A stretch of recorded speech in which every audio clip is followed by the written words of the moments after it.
ధనుస్సు రాశి వారికి ఈరోజు మొండి బకాయిలు వసూలు కావడంతో ఆర్థిక పరిస్థితి మెరుగుపడుతుంది. పొదుపు పథకాల్లో డబ్బులు ఇన్వెస్ట్మెంట్ చేయడానికి, పాలసీలు కట్టడానికి అనుకూలంగా ఉంది. సమయానికి ఈఎంఐలు, క్రెడిట్ కార్డు బిల్లులు కట్టగలుగుతారు. వ్యాపారం కోసం చేసే రుణాలు కలిసి వస్తాయి. విద్యార్థులకి కొత్త కోర్సులు, కంప్యూటర్ కోర్సులు నేర్చుకోవడానికి ప్రయత్నం చేస్తారు.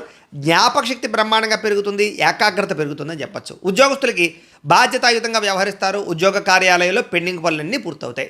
వ్యాపారస్తులకి నూతన వ్యూహాలు అమలు చేసి ప్రత్యర్థుల ద్వారా విజయం పొందగలుగుతారు, వ్యాపార లాభాలు పొందగలుగుతారు.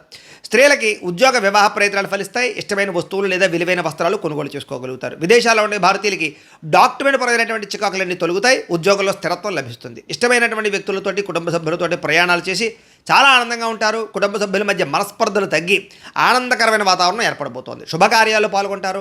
అన్నదమ్ములు, అక్క చెల్లెల మధ్య వివాదాలన్నీ పరిష్కారం అవుతాయి. ఆహారపు అలవాట్లలో మార్పు తెచ్చుకుని ఫిట్నెస్ పట్ల ప్రత్యేక శ్రద్ధ పెడతారు. మిత ఆహారం తీసుకోవడం వల్ల, సమయానికి నిద్రపోవడం వల్ల ఈరోజు మీకు చాలా అనుకూలంగా ఉంటుంది. ప్రేమికుల మధ్య గొడవలు తగ్గుతాయి. మనసులో ఉండే ప్రేమను ఇతరులతో వ్యక్తపరచగలుగుతారు. విడిపోయినటువంటి భార్యాభర్తలు తిరిగి కలుస్తారు.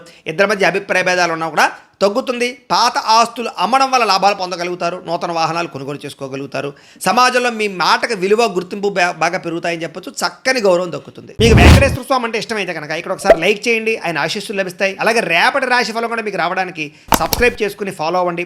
అలాగే ఇక్కడ కనబడుతున్నటువంటి ఈ లింక్ మీద మీరు క్లిక్ చేసినట్లయితే మీకు ఈరోజు ఇంట్లో వెంకటేశ్వర స్వామి వారికి పూజ ఎలా చేసుకోవాలో వీడియో వస్తుంది. ఆ వీడియోని ఎదురుకుండా పెట్టుకుని ఇంట్లో ఈరోజు వెంకటేశ్వర స్వామి వారికి పూజ చేసుకోవడం వల్ల మీకు ఈరోజు శుభప్రదంగా ఉంటుందని తెలియజేస్తూ లైక్ చేయడం మాత్రం మర్చిపోకండి. స్వస్తి.